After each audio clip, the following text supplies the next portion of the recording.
Kondisi kesehatan korban kebrutalan anak Mario Dandi Satrio yaitu Cristalino David Ozora terus membaik.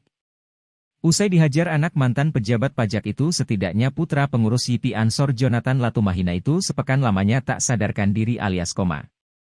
Betapa tidak Mario Dandi mendendang David, memukul hingga menginjak-injak kepala bagian belakang David. Dalam video yang beredar luas di media sosial, David terkapar tak berdaya di jalanan yang membuat dirinya mendapat perawatan intensif karena dalam keadaan koma. David mengidap diffuse axonal injury akibat penganiayaan tersebut. Ketua Yayasan Sekolah Pangudi Luhur Jakarta, Martinus Handoko menjenguk David di Rumah Sakit Mayapada Jakarta Selatan pada Senin 27 Februari 2023. Handoko yang ditemani oleh orang tua David mengatakan kondisi David saat ini sudah siuman dan membuka matanya.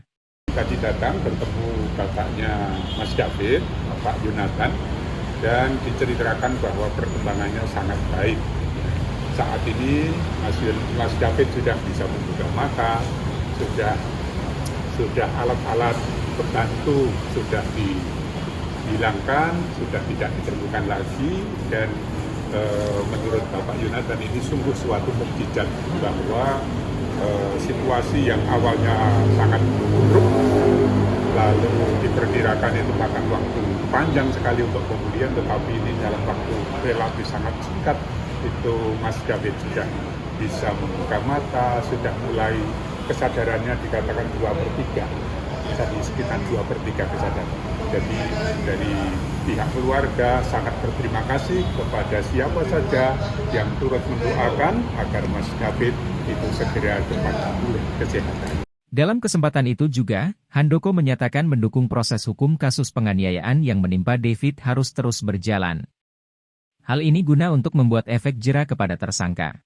Saya kira sebaiknya tetap jalan ya, karena ini sudah menyangkut tindakan kriminal ya. Saya kira tetap harus ditegakkan supaya juga memberi efek jera juga bagi siapa saja, karena kemungkinan tindakan seperti ini kan bisa banyak, bisa terjadi di mana-mana, supaya orang-orang juga mulai berpikir bahwa tindakan seperti ini jelas-jelas bertentangan dengan prinsip-prinsip kemanusiaan yang tidak diterima oleh kelompok apapun juga. Dalam kasus ini, Polres Metro Jakarta Selatan menetapkan 2 orang tersangka yakni Mario Dandi Satrio dan rekannya yang diduga merekam hingga memprovokasi yakni Shane Lucas Rotua.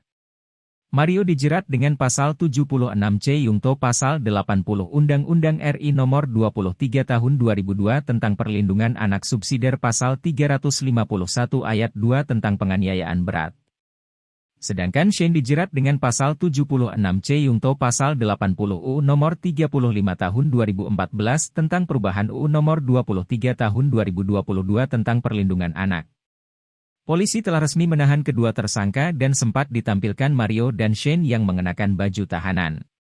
Shane ditetapkan sebagai tersangka dengan 2 alat bukti yang disita polisi.